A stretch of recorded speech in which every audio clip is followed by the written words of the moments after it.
আমি যাকে পাগলের মতো ভালোবাসি সে আমাকে রাস্তার পাগল ভাবলেও আমি খুশি।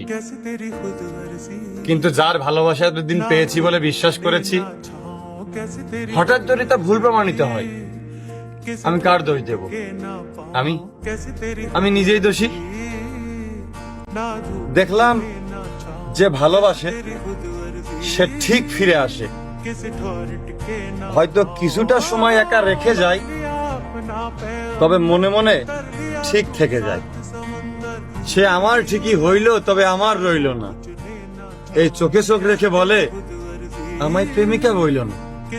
রবি ঠাকুর হয়তো এজন্যই বলেছেন, এই ভাঙাচোরা মন নিয়ে আমি যেন প্রেমের উপন্যাস না পড়ি। তোরা খুব সংক্ষেপে বলতে চাই, তোমাকে প্রচন্ড ঘৃণা করি।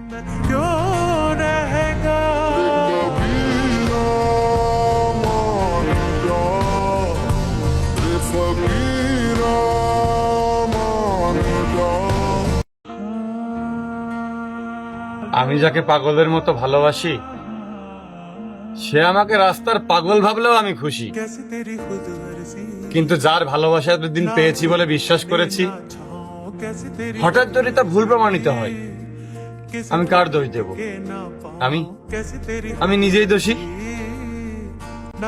দেখলাম যে ভালোবাসে সে ঠিক ফিরে আসে, হয়তো কিছুটা সময় একা রেখে যায়, তবে মনে মনে ঠিক থেকে যায়। সে আমার ঠিকই হইল, তবে আমার রইল না। এই চোখে চোখ রেখে বলে আমায় প্রেমিকা বইল না। রবি ঠাকুর হয়তো এজন্যই বলেছেন, এই ভাঙাচোরা মন নিয়ে আমি যেন প্রেমের উপন্যাস না পড়ি। তোরা খুব সংক্ষেপে বলতে চাই, তোমাকে প্রচন্ড ঘৃণা করি।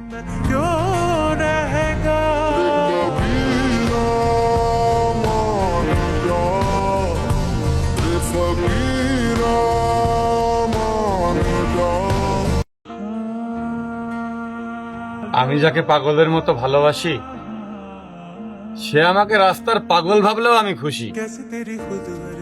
কিন্তু যার ভালোবাসা এতদিন পেয়েছি বলে বিশ্বাস করেছি, হঠাৎ যদি তা ভুল প্রমাণিত হয়, আমি কার দোষ দেব? আমি আমি নিজেই দোষী। দেখলাম যে ভালোবাসে সে ঠিক ফিরে আসে, হয়তো কিছুটা সময় একা রেখে যায়, তবে মনে মনে ঠিক থেকে যায়। সে আমার ঠিকই হইল, তবে আমার রইল না। এই চোখে চোখ রেখে বলে আমায় প্রেমিকা বইল না। রবি ঠাকুর হয়তো এজন্য